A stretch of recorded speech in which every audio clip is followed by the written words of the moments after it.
Morning में video आई थी, तो वीडियो तुम्हारा इस आज की मॉर्निंग में आया है क्या?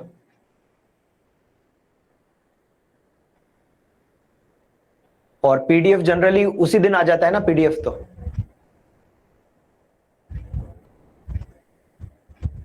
ठीक है, लेकिन कल वाला पीडीएफ डिले हो गया, मैं बोल दूंगा वो पीडीएफ अपलोड कर देगा। जो लोग लेक्चर अटेंड करते हैं उनका तो फिर पीडीएफ से ही काम हो जाता है, थोड़ा बहुत कुछ रिवाइज करना हो तब जाके फिर उनको इस वीडियो की जरूरत पड़ती है। गौरव, कल तुम एब्सेंट थे, कल के सेशन में थे नहीं तुम गौरव।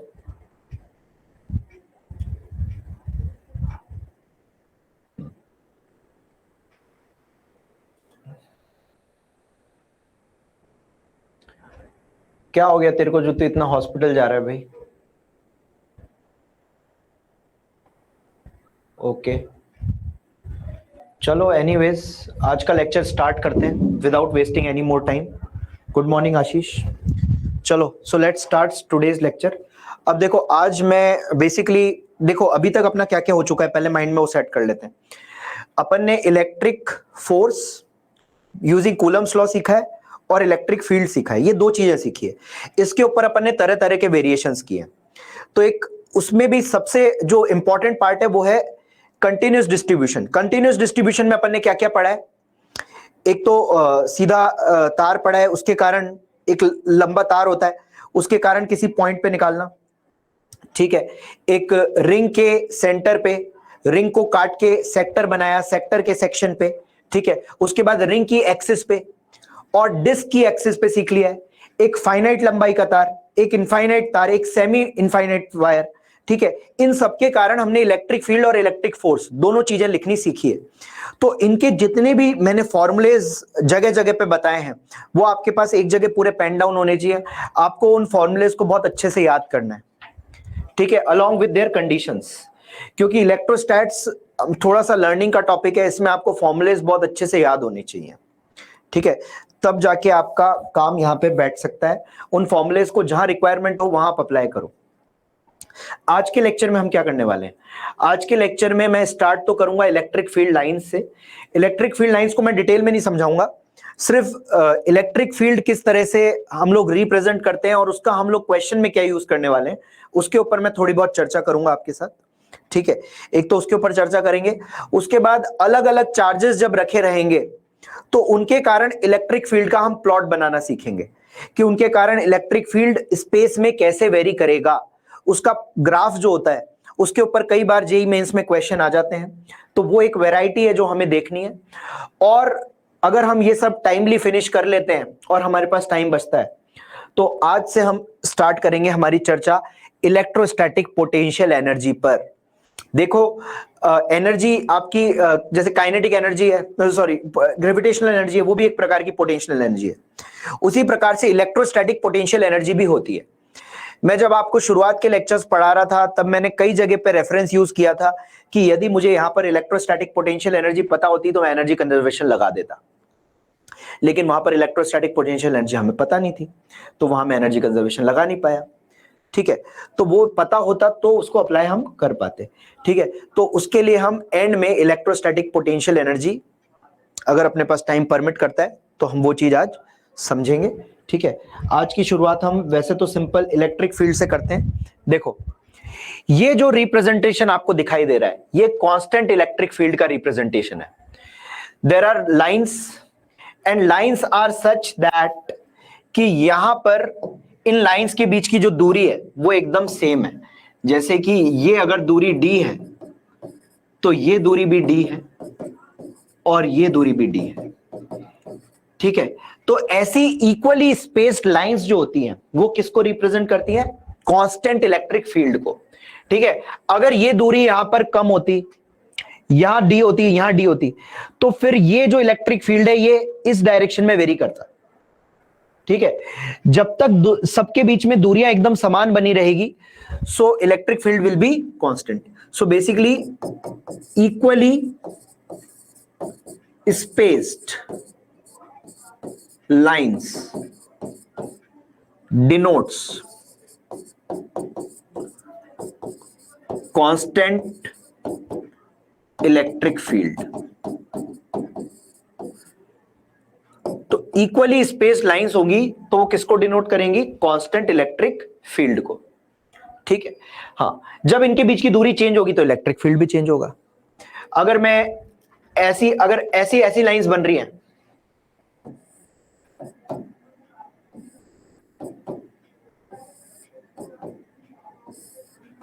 now these lines are appearing to converge at a single point. Now this is a varying electric field. यहां पर इलेक्ट्रिक फील्ड आपका चेंज हो रहा है क्योंकि इनके बीच की यहां दूरी अलग है, यहां दूरी अलग हो रही है। तो ये इस दूरी के साथ आपका जैसे जैसे जैसे आप यहां से आगे की ओर जा रहे हैं, आपका इलेक्ट्रिक फील्ड चेंज हो रहा है। जितनी लाइंस की डेंसिटी ज्यादा होगी उतना इलेक्ट्रिक फील्ड भी ज्यादा होगा। So when you are moving from this place to this side, electric field is increasing. ठीक है, तो इस केस में electric field is increasing as the line density is increasing. ठीक है, so this is not a constant electric field. So basically आपको question में कई बार ऐसे लाइंस बना के दी जाती हैं, ठीक है, then you don't have to get confused.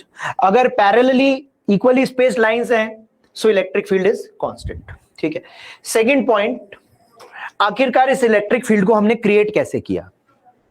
ठीक है, इस प्रकार का इलेक्ट्रिक फील्ड क्रिएट कैसे होता है, थोड़ा सा अगर उसके बारे में सोचें हम।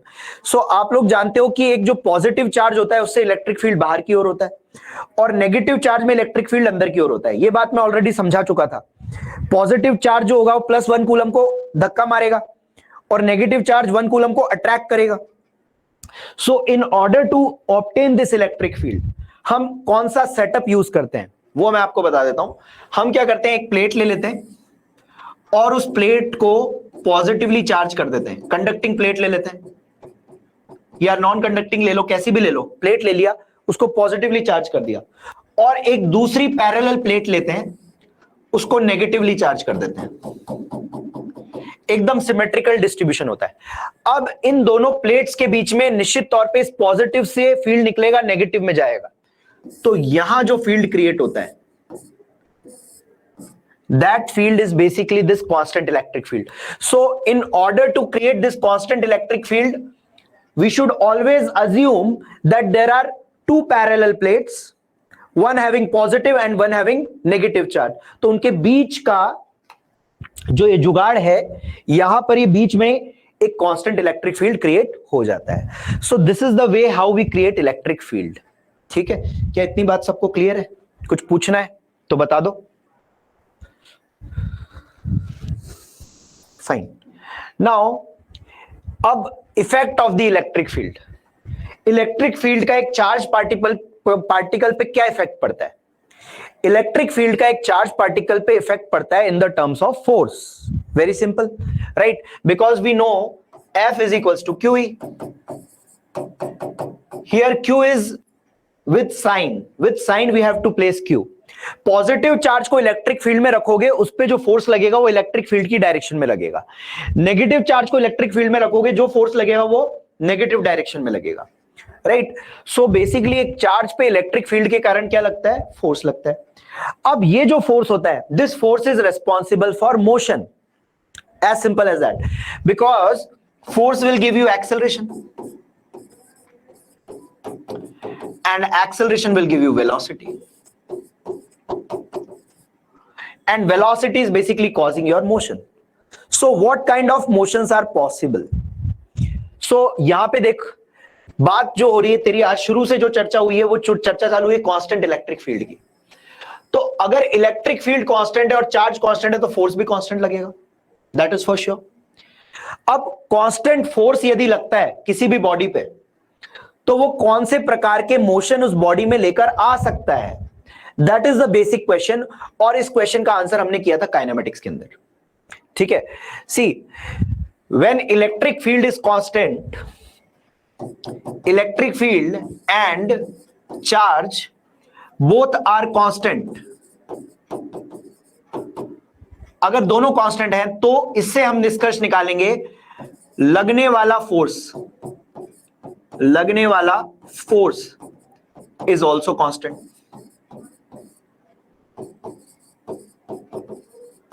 लगने वाला फोर्स इज ऑल्सो कांस्टेंट। हाँ वेरी गुड, वंश बोल रहा है based on angle between them, सही बोल रहा है। तो E and Q are constant, इसका मतलब लगने वाला फोर्स इज ऑल्सो कांस्टेंट। अब लगने वाला फोर्स कांस्टेंट है, तेरे पास चार्ज है, मान ले तेरे पास चार्ज है, ये रहा, इसको तूने इधर वेलोसिटी दे दी। अब तेरा फोर्स पीछे लग रहा है या आगे लग रहा है, तो in this case force vector and velocity vector has an angle 0 degree और 180 डिग्री, 0 डिग्री और 180 degree. So in this particular case the path will be straight line. ये चीज मैंने बहुत अच्छे से आप लोगों को काइनेमेटिक्स में बताई थी, मेरे को जितना याद आ रहा है, आप लोगों के बैच में मैंने बहुत अच्छे से स्ट्रेस देके इस चीज को बताया था। The path will be straight line, क्योंकि 2 डायमेंशनल मोशन हम लोगों ने साथ में स्टार्ट किया था, तो वहां मैंने आपके ऊपर ये चीज बहुत अच्छे से स्ट्रेस करी थी। और आपका मान लो क्यू चार्ज है, उसकी वेलोसिटी ऐसी है एंड फोर्स इस प्रकार से लगना स्टार्ट होता है। If it makes any angle other than 0 और 180, any other angle, but the force has to be constant, then in this case force has to be constant, and angle should not be equal to 0 degree and 180 degree, then in this case the trajectory is parabola, that is for sure, trajectory is parabola। so 2 path possible है, but condition ध्यान में रखना, force कैसा होना चाहिए, constant होना चाहिए, ठीक है। सिर्फ दो के अलावा कुछ नहीं है। जब हमने बॉल को हम ऐसे फेंकते थे तो वेलोसिटी ऐसे देते थे, mg नीचे लगता था, तो बॉल ऐसे पैराबोलिकल पाथ बनाते हुए नीचे जाती थी, राइट। तो basically only 2 kinds of paths are possible if the force is constant. यदि फोर्स कांस्टेंट रहता है तो 2 ही प्रकार के पाथ आपके पॉसिबल होंगे, स्ट्रेट लाइन और पैराबोला, ठीक है, travel in a straight line और अ पैराबोलिक कर्व। तो यहां पर यही चीज आपको दर्शा रखी है, जैसे ये F है और U है, at this point in time ये फोर्स कांस्टेंट है, ये आपकी वेलोसिटी है। आप साफ साफ देखो, क्या ये पैरेलल है या एंटी पैरेलल है? Tell me whether this force and velocity are parallel और एंटी पैरेलल।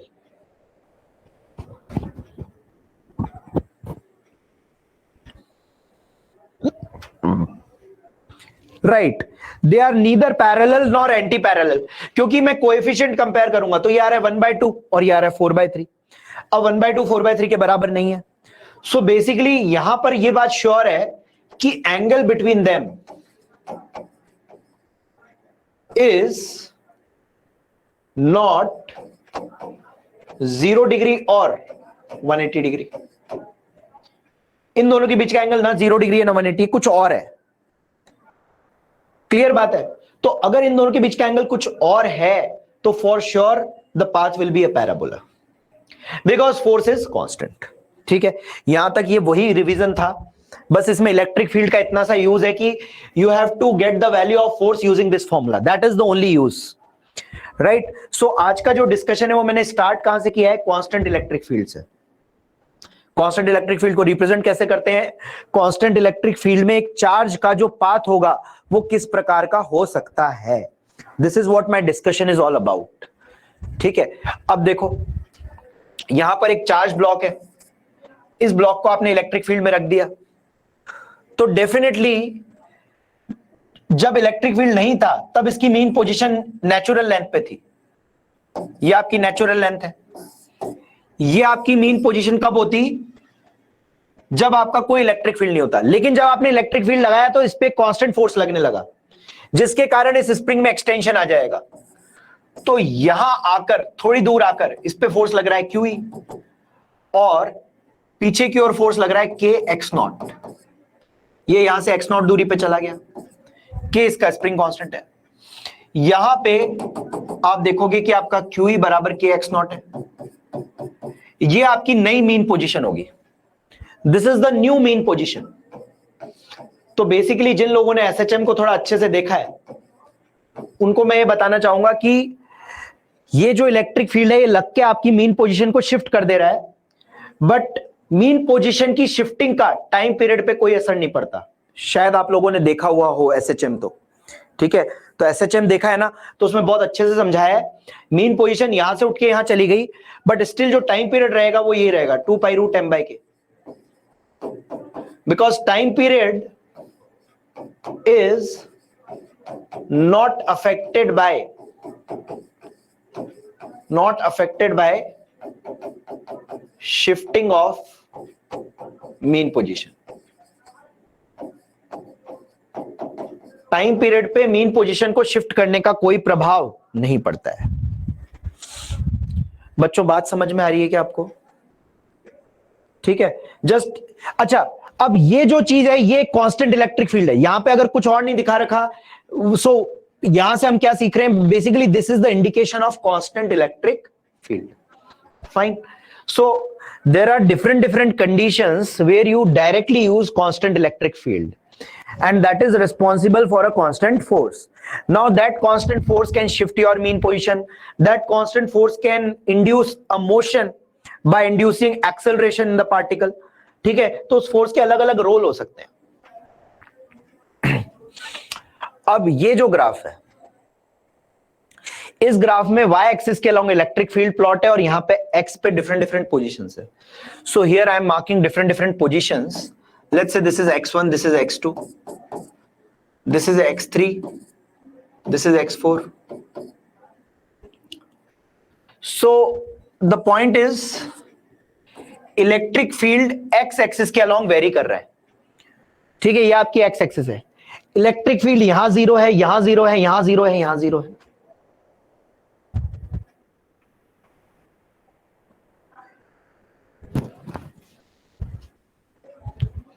इस न्यू पोजीशन से जब आप डिस्प्लेस करोगे तो एसएचएम होगा, फॉर श्योर होगा, क्योंकि देख ये तेरी न्यू पोजीशन है। अब तू क्या किया, तू इसको पीछे लेके गया तो तेरा एक्सटेंशन कम हुआ, मतलब ये वैल्यू कम हुआ, वो उतना ही रहा, तो वापस यहीं आएगा। तो इसको आगे लेके गया तो ये उतना ही रहा और ये वैल्यू बढ़ गई तो ये पीछे आएगा। सो इस न्यू मीन पोजीशन के अबाउट एसएचएम होगा, तभी इसके अबाउट जो टाइम पीरियड आ रहा है वो वही आ रहा है। लेकिन मेरा बताने का पर्पस क्या था, मीन पोजीशन इसके अबाउट भी एसएचएम हो रहा था, इसके अबाउट भी एसएचएम हो रहा है, लेकिन दोनों के टाइम पीरियड में कोई फर्क नहीं पड़ता। जब आप एक कांस्टेंट फोर्स लगाते हो तो सिर्फ आपकी मीन पोजीशन एक जगह से दूसरी जगह चली जाती है, बट टाइम पीरियड पर इसका कोई प्रभाव नहीं आता है। इसका डेरिवेशन एसएचएम में कराया हुआ है। Coming to this situation, in this situation you can see there are 2 maximas, 1 minima and 4 points where the electric field is 0. Electric field is varying in the x direction. The variation is like a sine curve. ये चीज आपको दिखाई दे रही है। आप मुझे बताओ, यहां पर मान लो let's say this is x1, x2, x3, x4 and this point is x5. This point is let's say x6 and this point is let's say x7. So I have total 7 points. Now I have a charge q in my hand and I am placing that charge q on x axis at different points. So the field is varying along x axis. अब ये मत समझना कि field ऐसा लग रहा है, ये तो फील्ड का मैग्नीट्यूड है। Field is along x axis. जैसे यहां रखूंगा तो फील्ड पॉजिटिव डायरेक्शन में लग रहा होगा, कितना लग रहा होगा, इसके बराबर ऐसे। तो यहां जब चार्ज रखूंगा तो फोर्स ऐसे लगेगा, right. So this is variation of field, variation of electric field in x direction. इस प्रकार का ये वेरिएशन है इलेक्ट्रिक फील्ड का एक्स डायरेक्शन के अंदर। क्या बात समझ में आ रही है? तो इस प्रकार से इलेक्ट्रिक फील्ड एक्स डायरेक्शन में वेरी कर रहा है। अच्छा, यहां पे रखूंगा तो इलेक्ट्रिक फील्ड एक पॉजिटिव है, मतलब उधर ही रहे, तो इधर ही फोर्स लग रहा है। यहां रखूंगा तो इलेक्ट्रिक फील्ड नेगेटिव है, मतलब प्लस क्यू चार्ज पे फोर्स इधर लगेगा। ठीक है, तो there are different points. Now my question is find out the equilibrium positions. Equilibrium position निकालो, just write them down in the chat box कि तुम्हें क्या लग रहा है कि इक्विलिब्रियम पोजीशन कौन कौन सी होगी। and also mark them as stable or unstable. So the question is, find out the equilibrium positions and their types और उनके प्रकार. What does that mean? Whether it is stable, unstable or neutral. Start.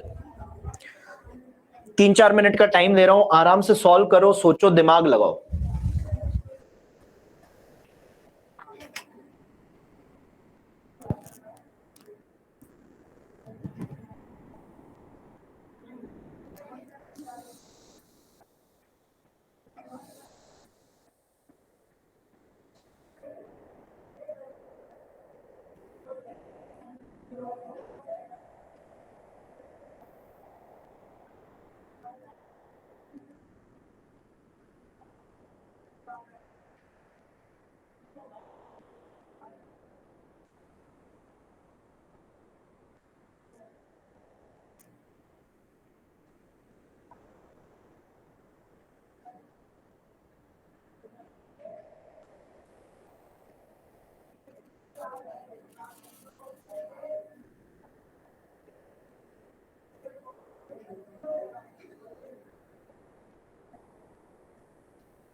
X1 is unstable as per गौरव. बाकी लोग क्या उत्तर दे रहे हैं जरा देख लेते हैं.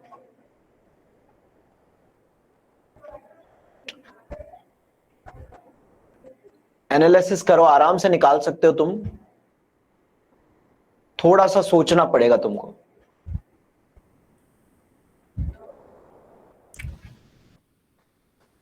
सारा खेल डायरेक्शन का है. X1 unstable, X2 stable, X3 unstable, X4 stable, X5, X6.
मैं वेट कर रहा हूं, आप लोग कुछ ना कुछ आंसर दोगे,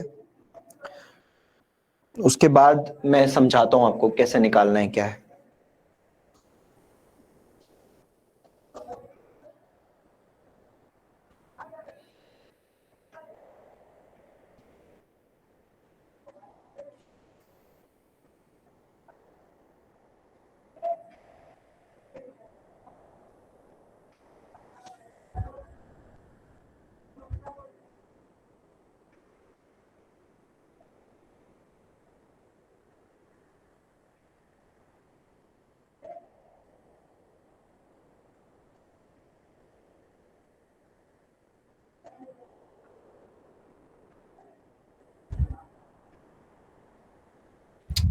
चलो फाइन.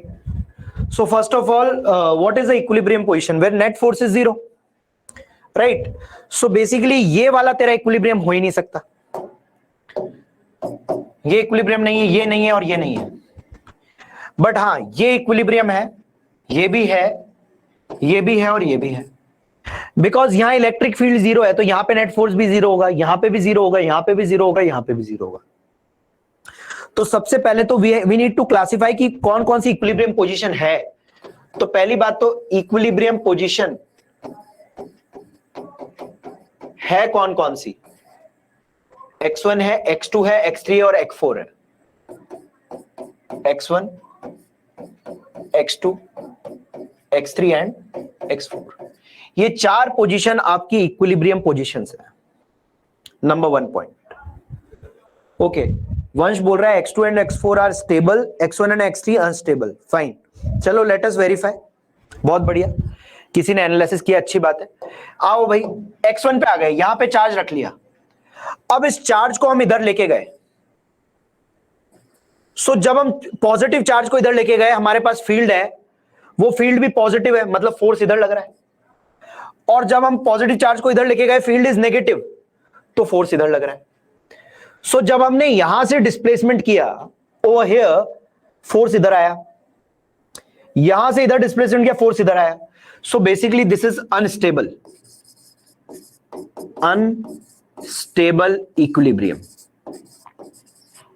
तो x1 जो पोजीशन है वो किसको रिप्रेजेंट करती है? अनस्टेबल इक्विलिब्रियम को. तो आई थिंक वंश का यहां पे सही है, गौरव ने भी अनस्टेबल ही बोला था इसको. ठीक है, that is fine. Now coming to x2, positive charge लिया. पॉजिटिव चार्ज को मैं यहां लेके गया. ध्यान से देख, field is in negative direction, so the force is in this direction. And जब इस पॉजिटिव चार्ज को मैं इधर लेके गया, field is in positive direction, तो force is in this direction. तो जब तू इधर लेके जा रहा है, इधर आना चाह रहा है, इधर लेके जा रहा है, इधर आना चाह रहा है, right? So basically this is your stable equilibrium. यहां पे तुझे स्टेबल इक्विलिब्रियम मिलेगा. सो x2 is stable, x2 is stable. Fine. Now similarly you can analyze x3.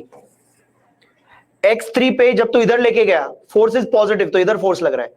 इधर लेके गया, field is negative, so force is negative, so this is unstable.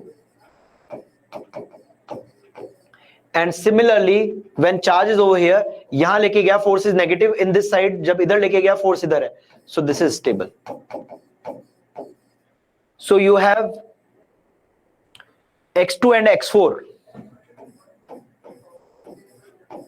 ये आपके एकदम स्टेबल है. और x1 और x3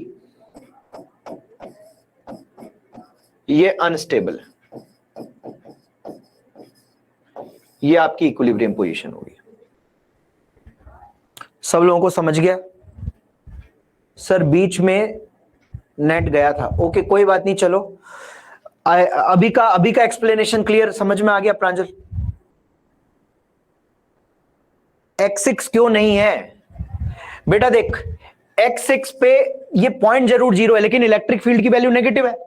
तो अगर यहां प्लस क्यू चार्ज लाता हूं, सो इलेक्ट्रिक फील्ड ये है, तो फोर्स कैसे लगेगा? पीछे की तरफ, बिकॉज इलेक्ट्रिक फील्ड तो नेगेटिव है ना. इलेक्ट्रिक फील्ड जहां जीरो होगा वहां फोर्स जीरो होगा, वहां इक्विलिब्रियम आएगा. Is it clear to each one of you?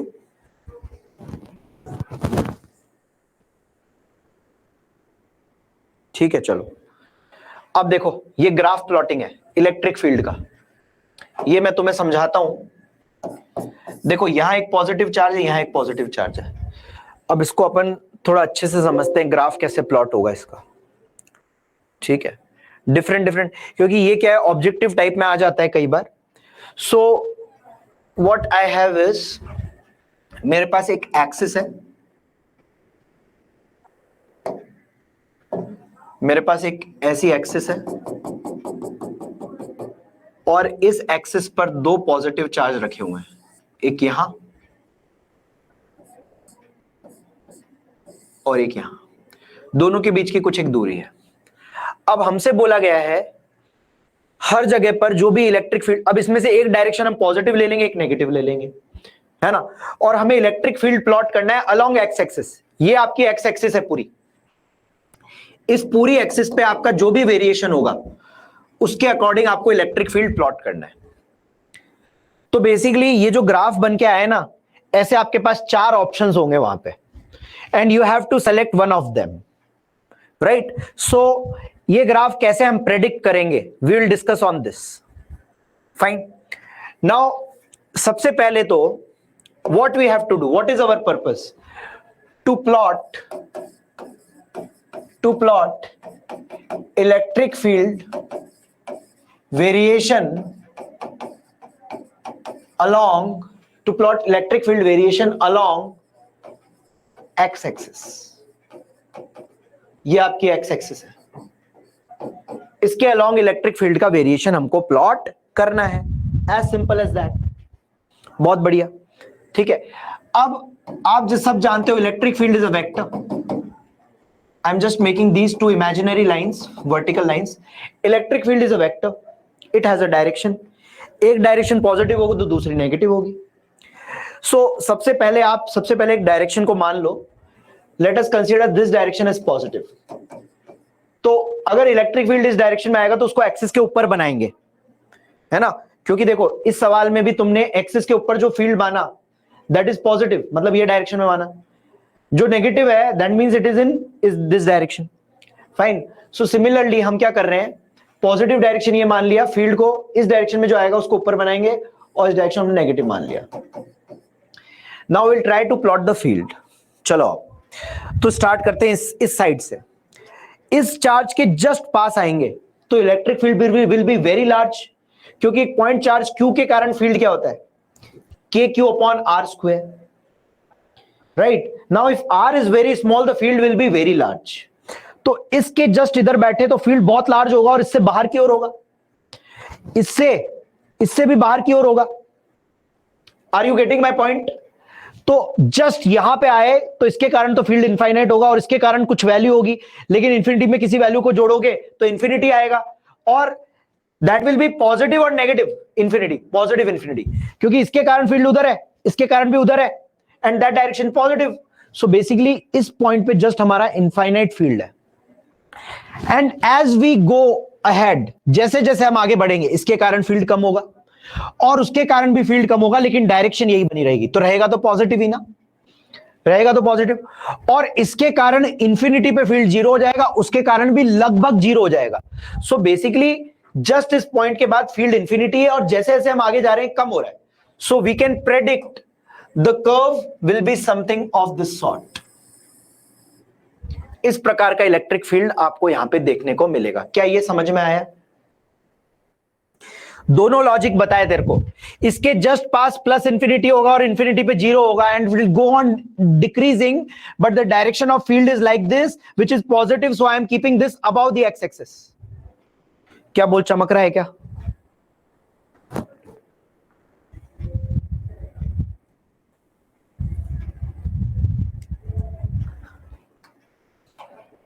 Clear है? ठीक है, और सब लोगों को क्लियर है? किसी को कोई डाउट है?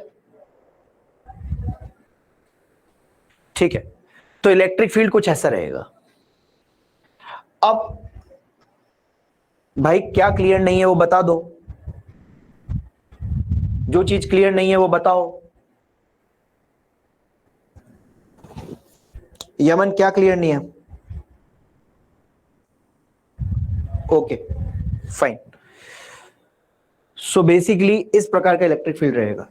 Now when we come to between, बीच वाले पार्ट पे आते, देख अब बीच वाले पार्ट पे फोकस कर। ये वाला जो है बीच वाले पार्ट में कौन कौन से 3 की पॉइंट्स हैं? एक तो जस्ट इसके पास वाला, एक जस्ट इसके पास वाला और एक बिल्कुल बीच वाला। ये भी क्यू है, ये भी क्यू है। तो बीच वाले पॉइंट पे इस क्यू के कारण उधर होगा और इस क्यू के कारण इधर होगा, जितना इसके कारण इधर होगा उतना इसके कारण इधर होगा, मतलब बीच वाले पॉइंट पे नेट फोर्स जीरो होगा। तो बीच वाले पार्ट पे इसके कारण इलेक्ट्रिक फील्ड इधर, इसके कारण इधर, तो नेट जीरो रहेगा। अब इसके कारण देखते हैं, इसके जस्ट पास देखते हैं। इसके जस्ट पास जो फील्ड होगा इनफाइनाइट होगा, किधर होगा? इधर होगा, और उसके कारण जो होगा वो इधर होगा, वो इनफाइनाइट नहीं होगा, उसका कुछ वैल्यू होगा। लेकिन आपके पास इसके जैसे ही आप इधर आए, इधर की साइड तो आपका प्लस इंफिनिटी है इसके कारण, और इसके कारण छोटा फील्ड है, तो ओवरऑल तो इंफिनिटी रहेगा। तो आपका बेसिकली इसके जस्ट पास फील्ड जो रहेगा वो प्लस इंफिनिटी रहेगा, धीरे धीरे घट के वो जीरो होगा क्योंकि सेंटर पे फील्ड जीरो है। और इसके जस्ट पास जो फील्ड रहेगा वो इस डायरेक्शन में रहेगा, वो भी प्लस इनफाइनाइट रहेगा, वो माइनस इनफाइनाइट रहेगा क्योंकि इसके कारण जो फील्ड आ रहा है वो इधर आ रहा है, राइट, और इसके कारण फील्ड छोटा सा उधर आएगा। तो basically in between the graph will be like this.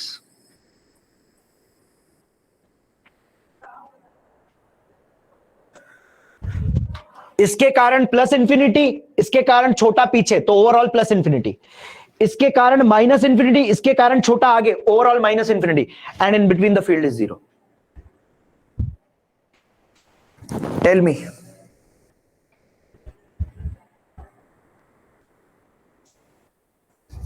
Okay, any doubt?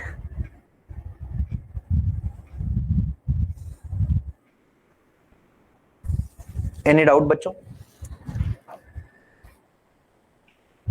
ठीक है, चलो अब यहां पे क्या सीन होगा, इसके कारण इधर की ओर प्लस इंफिनिटी और उसके कारण भी इधर की ओर, तो ओवरऑल ये दोनों के कारण फील्ड नेगेटिव ही आएगा, और इसके कारण एकदम से इधर जो होगा इंफिनिटी होगा वो भी नेगेटिव का, और जैसे जैसे दूर जाएंगे जीरो हो जाएगा, तो वही कर्व यहां पे रेप्लिकेट हो जाएगा। ये आपका ग्राफ बन गया। सो इस तरह का ग्राफ आपका बनता है। सो कैसे बनता है वो आई थिंक आपको समझ में आया होगा। तो basically what I want is कि आप लोग अब खुद से एक बार थोड़ा चार्ज में चेंज करके देता हूं आपको, एंड ट्राई टू प्रेडिक्ट कि अब कैसा ग्राफ बनेगा। इसमें इसमें सब लोगों को क्लैरिटी है? कुछ पूछना है तो अभी बता दो। नेक्स्ट इज, मैं आपको एक ग्राफ दे रहा हूं, मतलब आपको एक पोजीशन दे रहा हूं, उस पोजीशन के अकॉर्डिंग आपको बनाना है। You have two charges, one is 4q, और कुछ दूरी पर तुम्हारा दूसरा चार्ज है, दैट इज -q।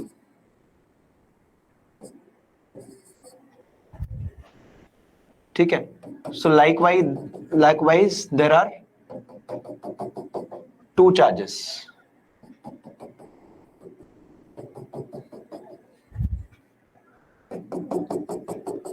एक तो 4q है और एक -q है।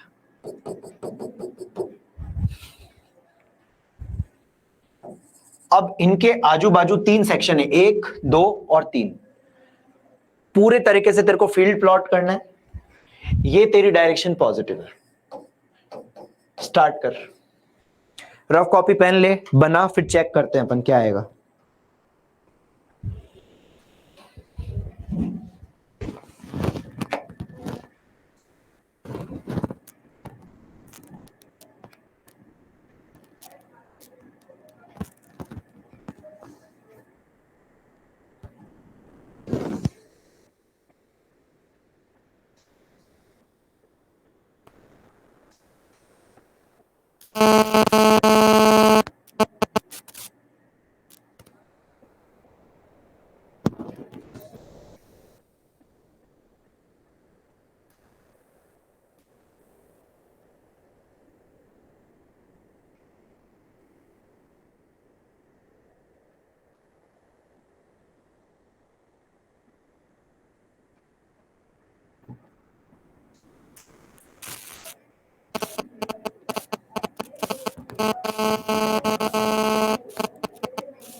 पता नहीं यार, मुझे तो इस बात का आइडिया नहीं है।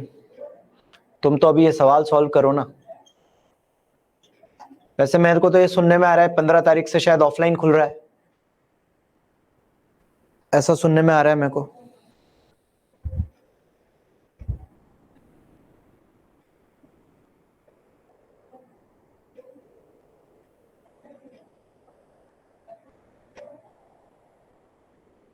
ये चीज तुम उन्हीं से डिस्कस करना।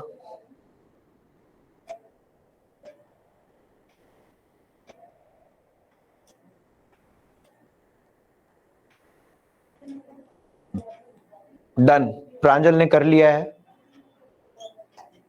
बाकी लोग भी जरा इसको करने पे ध्यान दें। Okay, let us have a look at this side. Infinity पे तो जीरो जाना बनता ही है, 4q के कारण इधर होगा, -q के कारण इधर होगा, लेकिन इंफिनिटी पे होगा तो जीरो ही। अब इंफिनिटी पे जीरो तो होगा। अच्छा, ये इस पॉइंट पे कैसा होगा, जस्ट इधर कैसा होगा, इस -q के कारण इधर होगा बहुत बड़ा, और इस 4q के कारण इधर होगा छोटा, तो ओवरऑल नेगेटिव आएगा। बहुत बढ़िया। जैसे जैसे मैं इससे दूर जाऊंगा तो -q के कारण तो इधर ही रहेगा और 4q के कारण इधर रहेगा।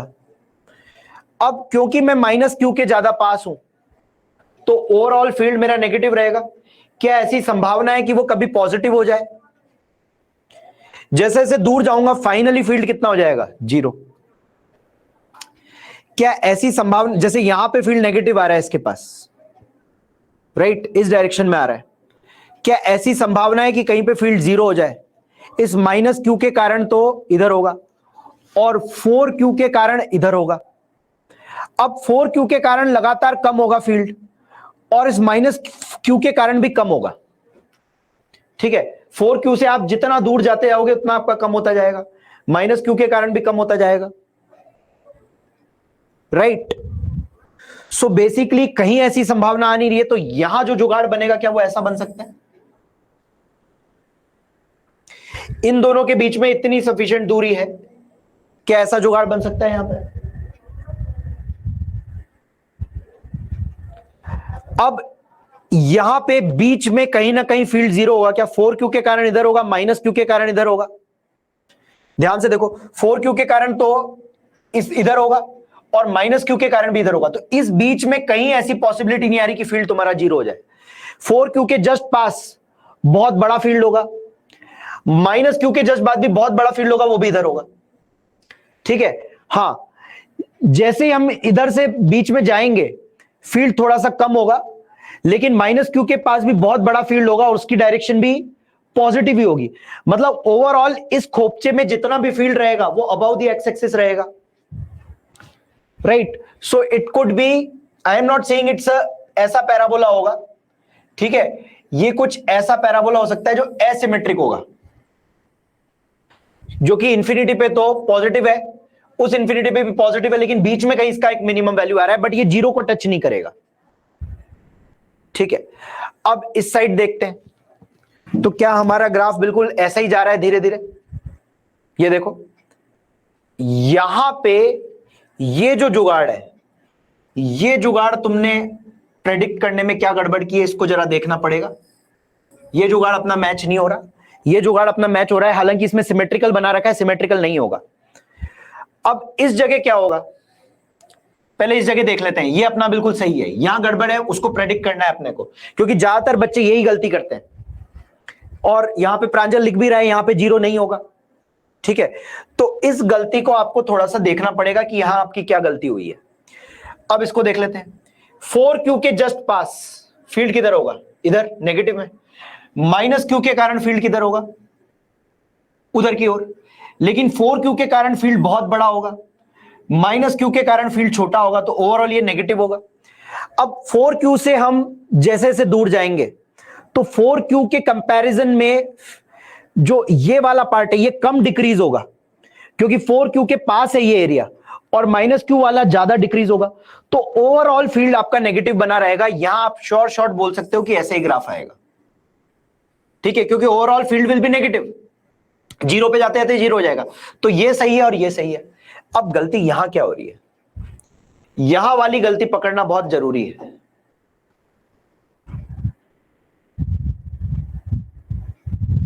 ठीक है, बीच वाले के लिए कहा था, तो साइड वाला भी करना तो है ही ना, साइड वाले में गलती पकड़नी जरूरी है। अब गलती क्या हो रही है वो समझते हैं। देखो ये जो माइनस क्यू है, इसके कारण बहुत बड़ा फील्ड आ रहा है, और 4Q के कारण भी एक फील्ड आ रहा है। ठीक है, ओवरऑल नेगेटिव फील्ड आ रहा है, तो नेगेटिव से इसकी शुरुआत हो रही है। यहां तक बात समझ में आ गई। तो यहां पे तो माइनस इंफिनिटी होगा और यहां जीरो होगा। अब ये कहीं ना कहीं ऊपर से क्रॉस करके जाएगा या डायरेक्टली ऐसे जाएगा, ये देखना है। अब जैसे जैसे हम माइनस क्यू से दूर जाने लगे तो ये चीज कम हो गई। ठीक है, ये चीज कम होने लगी, और 4Q से दूर जाने लगे तो ये जो उधर वाली चीज थी ये भी कम होने लगी। ठीक है, अब कहीं ना कहीं ये संभावना जरूर आ सकती है। अब देखो हम मान लो यहां आ गए, अब यहां पे माइनस क्यू के कारण फील्ड किधर आ रहा है, माइनस क्यू के कारण फील्ड किधर आ रहा है, इधर की ओर, और 4Q के कारण फील्ड किधर आ रहा है, इधर की ओर। अब मैंने जब तुम्हें इक्विलिब्रियम पोजीशन समझाया था तो क्या बोला था, both the charges are of opposite nature. तो आपका इक्विलिब्रियम छोटे वाले के पास आएगा और साइड में आएगा, बीच में नहीं आएगा, because these are of opposite nature. तो यहां कहीं पे एक पॉसिबिलिटी है कि ये F और ये F बराबर हो जाए। तो इक्विलिब्रियम पोजीशन आए तो नेट फोर्स जीरो है, जिसको हमने इग्नोर कर दिया था। आप लोगों ने डायरेक्ट ऐसा बनाया कि कहीं जीरो नहीं होगा, तो कहीं ना कहीं जीरो होगा फॉर श्योर, क्योंकि ये चीज आपको पढ़ाई हुई है यार। These are the two charges of opposite nature, so इनके कारण इक्विलिब्रियम जो आएगा वो साइड में आएगा, छोटे वाले के पास आएगा। सो यहां पे तेरा फोर्स जीरो होगा। सो बेसिकली ये तेरे को पता है यहां पे जीरो है, यहां तक तू जानता है, यहां पे जीरो है, यहां सॉरी यहां पे माइनस इंफिनिटी है, यहां पे जीरो है, यहां जीरो है, यहां माइनस इंफिनिटी और यहां पे जीरो है। तो बेसिकली एक कर्व कुछ ऐसा जाएगा। ठीक है, अब डेफिनेटली इसके बाद क्या होगा, इसके बाद माइनस क्यू ज्यादा रेट से कम होगा और 4Q कम रेट से कम होगा। तो ये चीज ओवरऑल में पॉजिटिव में चली जाएगी, राइट, ओवरऑल में पॉजिटिव में जाएगी, and again it will decrease like this. Finally फिर ये जीरो जाएगा, राइट। तो यहां इस तरह का ग्राफ आएगा। ये वाला पॉइंट जो कि इक्विलिब्रियम पोजीशन है, ये चीज मैं ऑलरेडी पढ़ा चुका था, जो अपन ने मिस किया था। ये अगर आप ध्यान से ऑब्जर्व कर लेते तो आपका ये आंसर भी सही होता। अब समझो ये आंसर ये वाला कैसे आया, ये बात सबको आई थिंक समझ में आई होगी। ठीक है, तो एक क्वेश्चन और कर लेते हैं। ये वाला तो रिपीटेटिव टाइप ही हो जाएगा, प्लस क्यू का कर लिया तो ये माइनस क्यू है। तो जब हमने प्लस क्यू का कर रखा है तो ये तो थोड़ा रिपीटेटिव हो जाएगा, माइनस क्यू। ठीक है, तो इसमें कोई ऐसी खास बात नहीं है। आई थिंक ये ग्राफ आप आराम से प्रेडिक्ट कर सकते हो। I don't think it's a big deal. ये वाला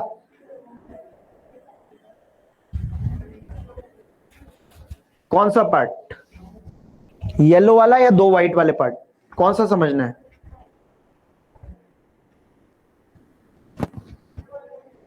अरे तो थर्ड कौन सा है, 1 2 3 या 1 2 3?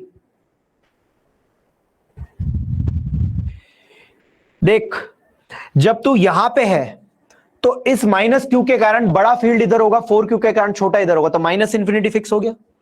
3 पॉइंट पकड़, माइनस इंफिनिटी फिक्स हो गया। जब तू इंफिनिटी पे होगा तो जीरो होगा। और ये इक्विलिब्रियम पोजीशन में ऑलरेडी पढ़ा चुका हूं, these are 4Q and minus q, तो छोटे वाले के पास इक्विलिब्रियम आती है। तो तेरे क्या कर, सबसे पहले तो 3 पॉइंट पकड़ ले।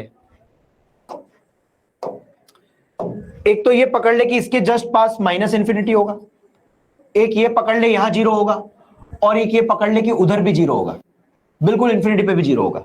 तो 3 पॉइंट पकड़ लिए। अब ये माइनस इंफिनिटी है, जैसे जैसे मैं यहां से दूर जा रहा हूं ये वाली चीज कम हो रही है, ये वाली चीज भी कम हो रही है। ओवरऑल नेगेटिव रहेगा फील्ड जब तक फील्ड जीरो नहीं होता। तो यहां तक जाते जाते जाते जाते फील्ड जीरो हो गया। अब इस पॉइंट को जैसे ही मैंने क्रॉस किया, इसके कारण जो फील्ड है या फोर्स है वो ज्यादा तेजी से डिक्रीज होगा, और ये वाला कम तेजी से डिक्रीज होगा क्योंकि ये 4 है। तो फील्ड पॉजिटिव में चला जाएगा और फाइनली जाते जाते कितना हो जाएगा, जीरो। तो एक बार को ये बढ़ेगा यहां पे, और बढ़ के ये कितना होगा, 0 होगा। बढ़ेगा से मेरा मतलब है पॉजिटिव डायरेक्शन में आएगा फील्ड, क्योंकि यहां जब मैं आ रहा हूं ना, तो बेसिकली 4Q का मैग्नीट्यूड भी तो ज्यादा है ना, तो उसके कारण इधर का फील्ड ज्यादा है, और -Q के कारण इधर का कम है, तो ओवरऑल फील्ड पॉजिटिव आ गया। तो बढ़ते बढ़ते मैक्सिमा में पहुंचा, and then it will come back to 0।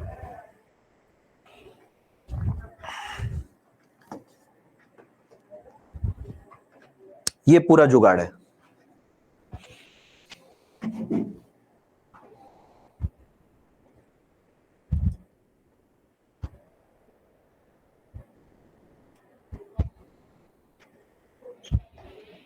Fine.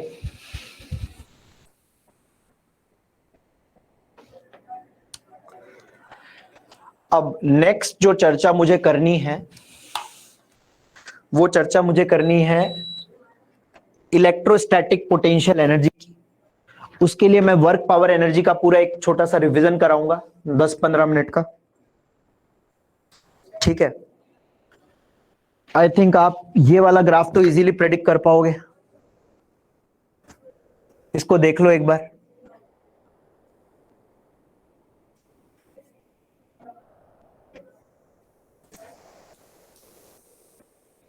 इसके बाद अपन वर्क पावर एनर्जी का थोड़ा सा ब्रीफ रिवीजन चालू करेंगे, ताकि अपन इलेक्ट्रोस्टैटिक पोटेंशियल एनर्जी समझ पाए। वर्क पावर एनर्जी का सिर्फ वही वाला पार्ट में रिवाइज कराऊंगा, कंजर्वेटिव फोर्स क्या होता है, पोटेंशियल एनर्जी कैसे डिफाइन होती है, कंजर्वेटिव फोर्स का पोटेंशियल एनर्जी से क्या कनेक्शन है। So we can apply the same thing in electrostatic force, which is also a conservative force.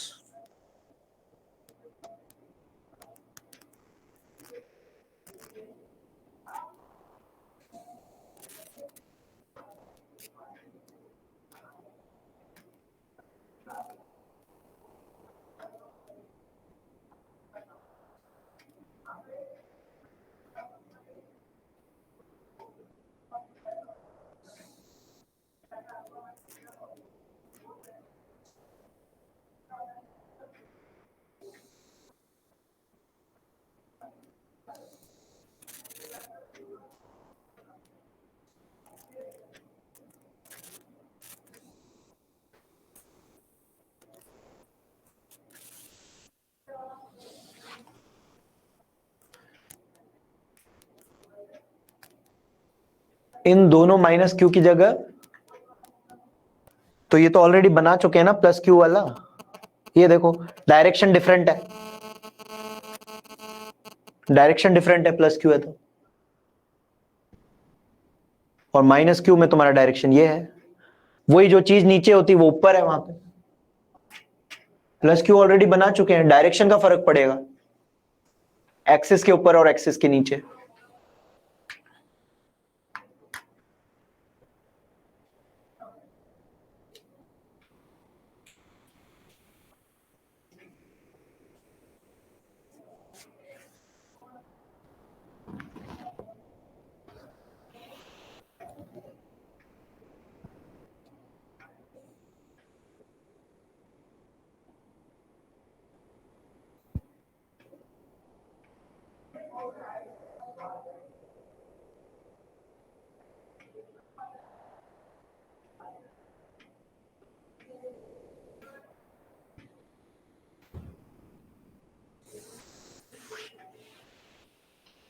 ठीक है, क्लियर है। चलो, तो अब हम थोड़ा बहुत वर्क पावर का रिवीजन कर लेते हैं एक बार, और उसी को लेके हम आगे बढ़ेंगे in order to understand electrostatic potential energy. So basically जो भी मेरा डिस्कशन है वो किस चीज पे है, वो है एक तो कंजर्वेटिव फोर्स पे,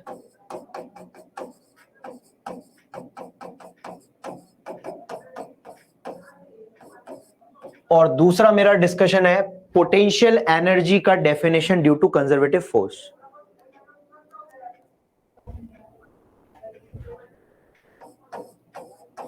यार अभी जो पढ़ रहे हैं एटलीस्ट वो तो पढ़ लो कम से कम। अब अभी तुम उठा के बोल रहे हो कि ये नहीं था वो नहीं था, उसका मैं क्या करूंगा? अभी जो पढ़ा रहा हूं वो रोक दूं और पहले पावर का लेक्चर जाके डलवाऊं क्या? ये चाहते हो तुम, या अभी की क्लास कंटिन्यू कर लूं?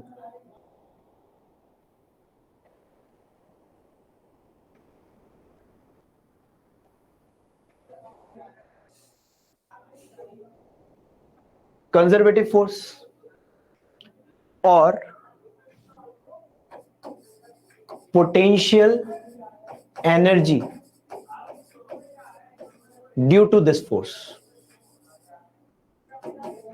अगर ये कनेक्शन आपको समझ में आ जाता है तो ये कनेक्शन किसी भी चैप्टर में आए, इलेक्ट्रोस्टैटिक्स में आए, मैग्नेटिक्स में आए, ये बिल्कुल सेम फॉर्मेट में एप्लीकेबल होता है। जितना जितना चीजें वर्क पावर में पढ़ा था इन दोनों के कनेक्शन से रिलेटेड, वो चीजें आपको पता होनी चाहिए। अगर वो चीजें आपको पता है तो आप यहां पर भी इलेक्ट्रोस्टैटिक पोटेंशियल एनर्जी आराम से डिफाइन कर सकते हो, वहां आपको कहीं कोई प्रॉब्लम नहीं आएगी।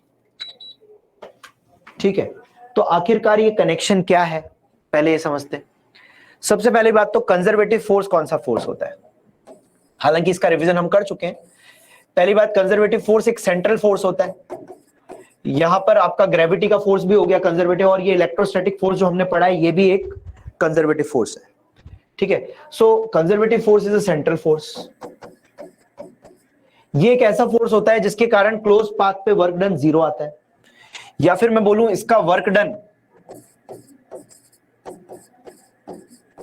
पाथ पे डिपेंड नहीं करता, does not depend on path, या फिर मैं बोलूं क्लोज पाथ पर वर्क डन इज 0। ये आपका कंजर्वेटिव फोर्स होता है। अब ये कंजर्वेटिव फोर्स जो भी वर्क डन करता है, हाँ, depend on initial and final point only. तो basically work done does not depend on the path, it only depends on initial and final points या डिस्प्लेसमेंट। तो कंजर्वेटिव फोर्स जो भी वर्क डन करता है उसको हम पोटेंशियल एनर्जी से रिलेट कर देते हैं। अब ये पोटेंशियल एनर्जी का कंसेप्ट क्या है, क्योंकि जब भी कंजर्वेटिव फोर्स वर्क डन करता है ना, तो वो एनर्जी का लॉस नहीं करवाता, वो एनर्जी को ट्रांसफॉर्म करता है। जैसे कि फॉर एग्जांपल, अगर फ्रिक्शन का फोर्स किसी पे काम करेगा, नेगेटिव वर्क करेगा, तो उसमें से एनर्जी निकालेगा। लेकिन कंजर्वेटिव फोर्स जब नेगेटिव वर्क करता है तो वो एनर्जी निकालता तो है लेकिन उसका लॉस नहीं करवाता, उसको स्टोर कर देता है in terms of potential energy. कैसे? जैसे कि ये रिमोट है, m मास का रिमोट है, इस पे नीचे mg लग रहा है। इसको मैं यदि h हाइट ऊपर लेके गया तो इस पूरे ऊपर ले जाने की प्रक्रिया के दौरान mg ने इस पे नेगेटिव वर्क किया। वर्क कितना हुआ? माइनस का mgh, क्योंकि नीचे mg लग रहा है, ये h ऊपर जा रहा है, तो माइनस का mgh वर्क हुआ। अब ये नेगेटिव वर्क जो हुआ वो अल्टीमेटली इसकी पोटेंशियल एनर्जी को क्या कर रहा है? बढ़ा रहा है, राइट? अगर फ्रिक्शन का वर्क हो रहा होता तो वो पोटेंशियल एनर्जी, काइनेटिक एनर्जी को निकाल के हीट में लॉस करवा देता, बट कंजर्वेटिव फोर्स कभी ऐसा काम नहीं करता। तो उस आधार पर हमने ये डिफाइन किया कि कंजर्वेटिव फोर्स जो भी वर्क डन करता है, अगर वो नेगेटिव कर रहा है तो पोटेंशियल एनर्जी बढ़ती है, तो work done is equals to minus delta U, work done by conservative. अब देखो ऐसा समझो, अगर ये नेगेटिव वर्क कर रहा है तो ये नेगेटिव और ये नेगेटिव आके इसको पॉजिटिव कर देगा, तो डेल्टा यू कैसा आ गया? पॉजिटिव आ गया। इसका मतलब पोटेंशियल एनर्जी क्या कर रही है? बढ़ रही है। तो कंजर्वेटिव फोर्स जब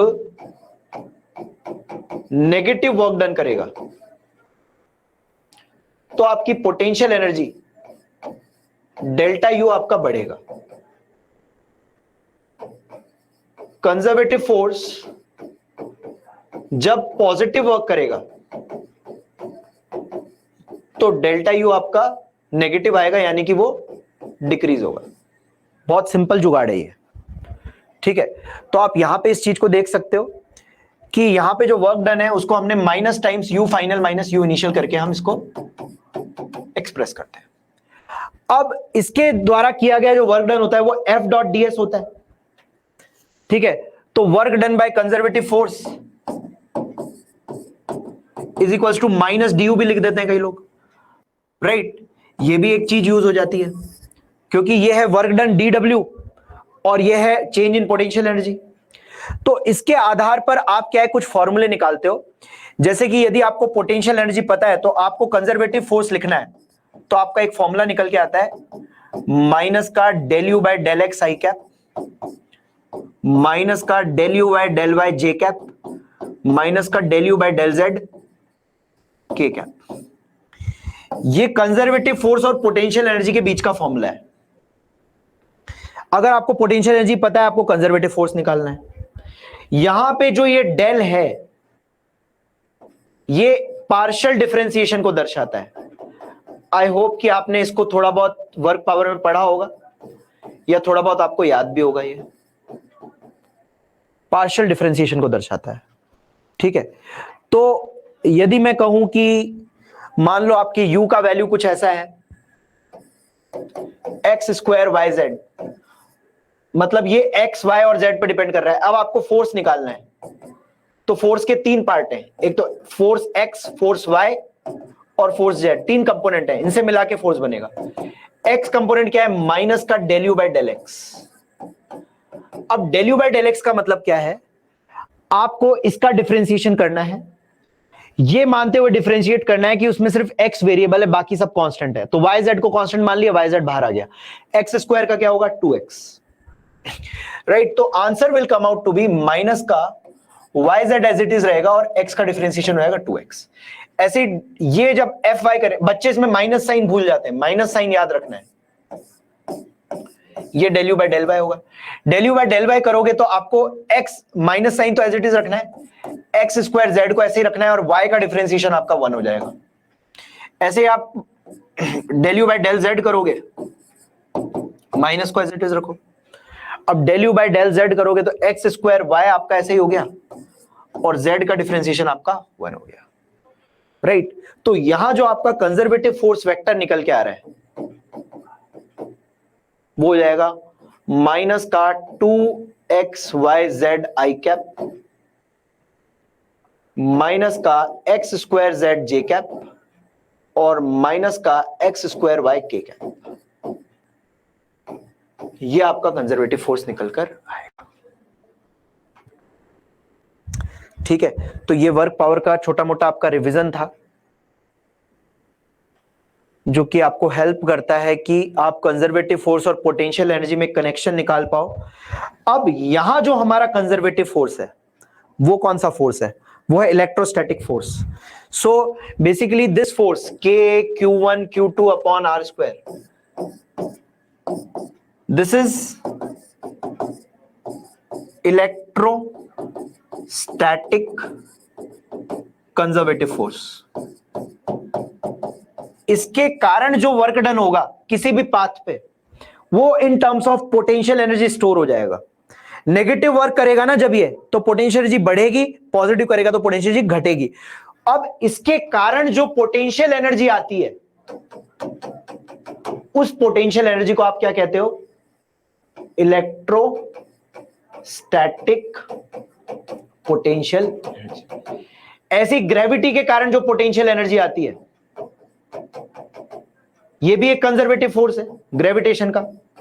इस बस फर्क इतना सा है, ये कांस्टेंट है, ये आर के साथ वेरी कर रहा है। इसके कारण जो पोटेंशियल एनर्जी आती है उसको आप क्या बोलते हो? Gravitational potential energy. So we have to work out कि इसके कारण आखिरकार किसी दिए गए पाथ पे कितना वर्क डन होता है। बेस्ड ऑन दैट हम इसके लिए पोटेंशियल एनर्जी का फॉर्मूला निकाल लेंगे। जैसे इसके कारण mgh होता है, इसके कारण भी एक फॉर्मूला निकल के आ जाएगा जो कि r पे डिपेंड करेगा ऑफ कोर्स, क्योंकि ये भी r के हिसाब से चेंज हो रहा है।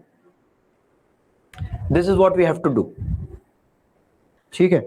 तो आपका मैंने एक बेसिक सा पूरा रिवीजन करवा दिया है वर्क पावर का, और अब हम लोग बिल्कुल तैयार हैं इसके पोटेंशियल एनर्जी वगैरह के डेरिवेशन करने के लिए, जो कि हम अपनी नेक्स्ट क्लास में स्टार्ट कर देंगे, ठीक है।